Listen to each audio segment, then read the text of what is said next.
সেই বৃন্দাবন যার জন্য দিল্লিতে দুদিন থাকা।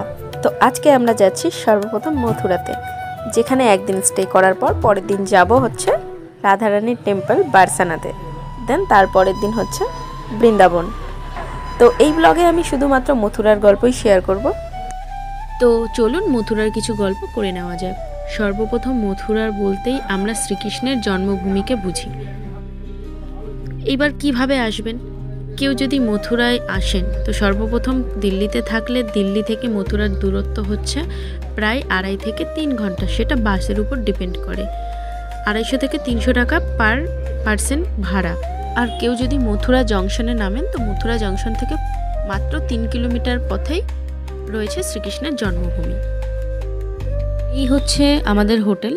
তবে একটা কথা বলে রাখি, মথুরাতে হোটেলের দাম কিন্তু অনেকটা বেশি। এটা আমাদের আগে থেকেই বুক করা ছিল, প্রায় একদিনের 3000 টাকা লেগেছে। তো যারা তোমরা আসতে চাও আগে থেকে কিন্তু অবশ্যই পারলে বৃন্দাবনের টিকিটটা বুক করে যেও।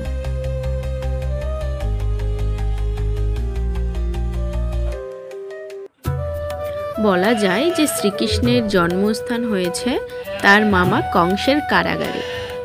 মন্দিরটি খোলার সময় হচ্ছে সকাল 5টা থেকে দুপুর 12টা পর্যন্ত, আবার সন্ধ্যে 4টা থেকে রাত হচ্ছে 9:30 পর্যন্ত খোলা থাকে দর্শন সূচির সময়। এছাড়াও রয়েছে বিশেষ আচার, যেমন মঙ্গল আরতি, মাখন ভোগ, শয়ন আরতি। তো সবগুলোর আলাদা আলাদা টাইম রয়েছে।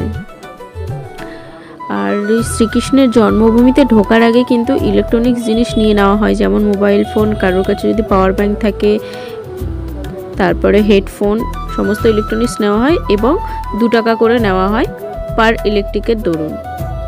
তো এই বিষয়টা খেয়াল রাখবেন। এবার আসি একটু জন্মভূমির ব্যাপারে।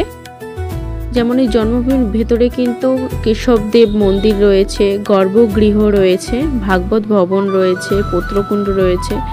তো গর্ভগৃহ যেটা কারাগার রয়েছে, বিশ্বাস করা হয় যে এই স্থানেই শ্রীকৃষ্ণ জন্মগ্রহণ করেছিলেন। এরপর চলে গেলাম আমরা একটা দোকানে, সেখানে কিছু জিনিস দেখছিলাম। বেশ সুন্দর সুন্দর হাতের কারুকার্য জিনিস তৈরি করা রয়েছিল, মাত্র 30 টাকা, 40 টাকা, 50 টাকা। খুব সুন্দর সুন্দর কানের দুল তোমরা পেয়ে যাবে। তারপর এখান থেকে চলে আসলাম সোজা ভূতেশ্বর মন্দিরে।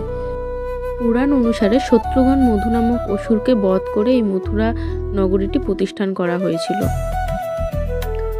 এবং এটি একটি শক্তিপীঠ হিসেবেও পরিচিত, যেখানে দেবী সতীর কেশ পাশ পতিত হয়েছিল এই ভূতেশ্বর মন্দিরে।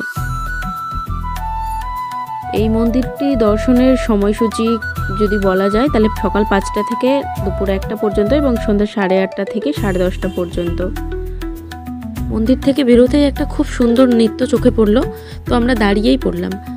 এখানে হোলি উপলক্ষে আগের দিন খুব সুন্দর অনুষ্ঠান হয় এবং সেখানে নৃত্য পরিবেশন হয়। চলো তোমরাও দেখে নাও।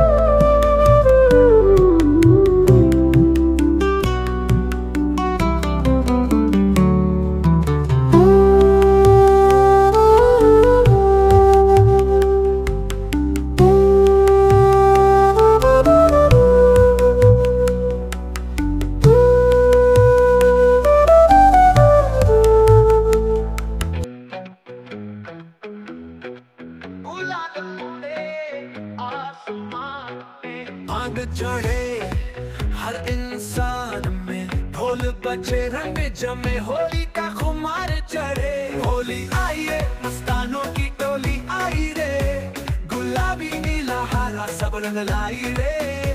যেহেতু সারাদিন জার্নি করার পরে একটু টায়ার্ড ছিলাম, সেই জন্য সন্ধ্যাবেলায় শুধু জন্মভূমিটা আর ভূতেশ্বর মন্দিরটাই কভার করলাম। এর পরের দিন সকালবেলা যাব হচ্ছে বারসানাতে, তো সেটা দেখার জন্য রেডি থেকো। এখনকার মতো টাটা।